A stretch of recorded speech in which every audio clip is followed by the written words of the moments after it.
কোনোটা সুন্দর লাগতেছে। আমরা এই বছর আমি একটা কোনো হয়ে ওঠা নাই, সুন্দর ভালো লাগতেছে। যাই হোক সামনে চেষ্টা করবে সবাই।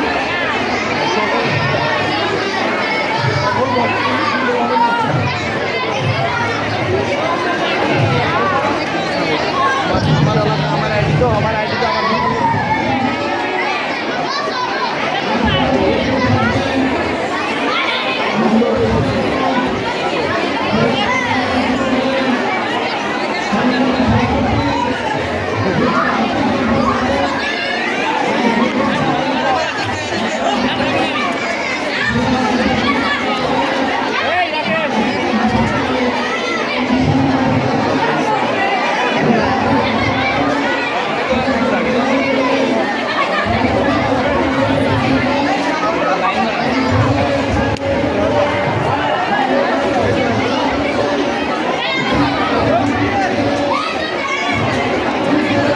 সুন্দর পরিবেশে